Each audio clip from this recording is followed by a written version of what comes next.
Если ваши отношения зашли в тупик, первое, что нужно сделать – разойтись.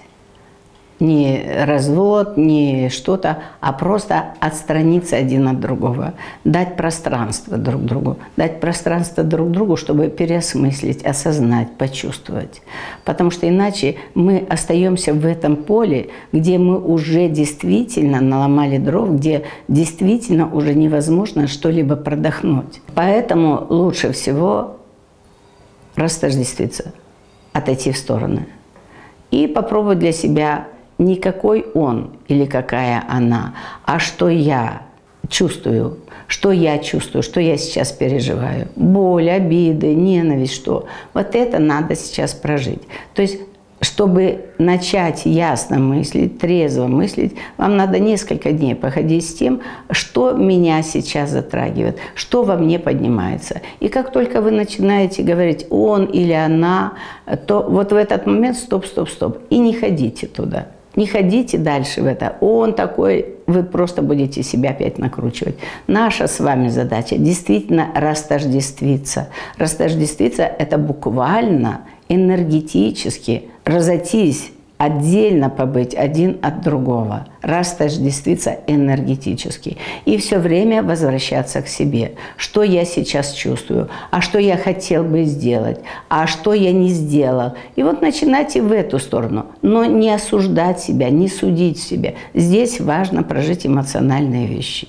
Да, бывает и другое. Вы можете в любом случае выписать то, что вы хотите, то, что вас напрягало.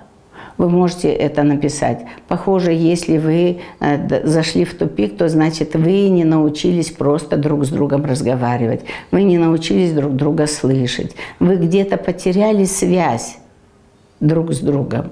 Поэтому надо попробовать вернуть эту связь. Или, по крайней мере, начать слышать то, что говорит один другому. И к этому вам придется прийти рано или поздно. Так лучше рано, чем поздно. Начните выражать себя. Просто на бумаге. Пишите на бумаге или на телефоне, слава Богу.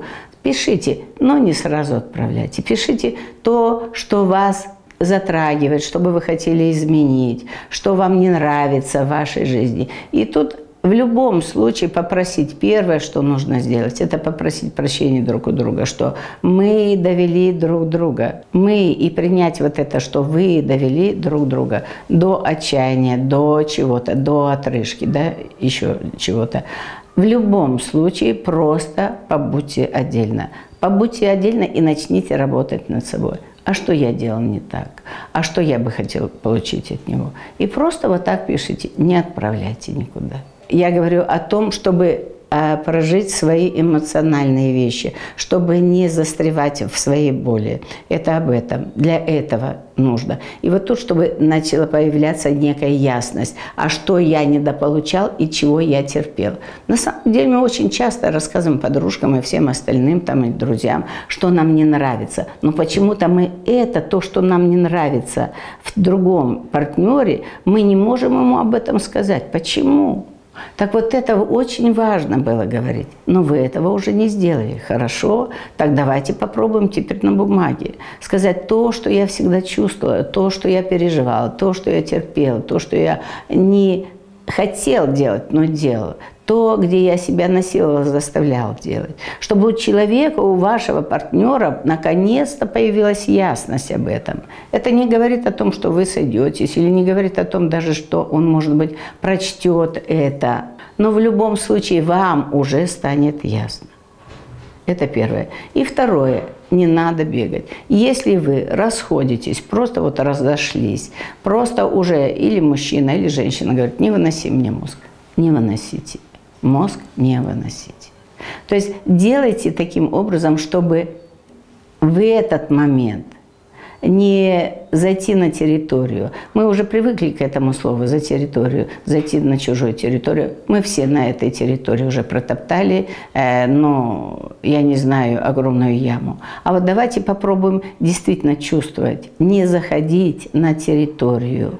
Это значит чувствовать, начать чувствовать. И это ваша работа. Это то, с чего вы начнете свое дальнейшее путешествие по жизни.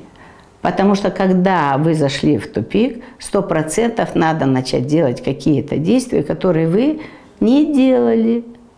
И вот это то, что я накидала вам, это как раз то, чего вы не делали, а теперь попробуйте делать.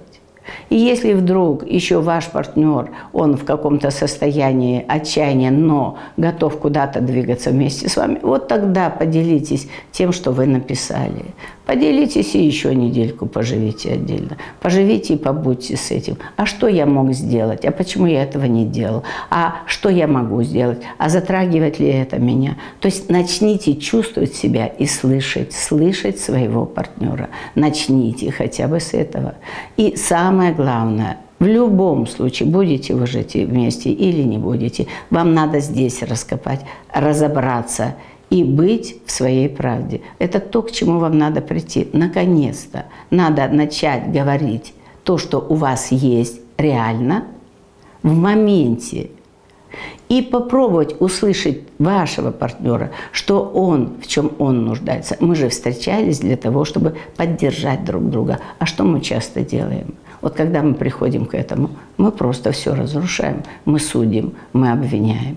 Понятно, что это прошлые наши вещи, но давайте начнем сейчас, вот здесь и сначала. Начинайте со своей внутренней правды.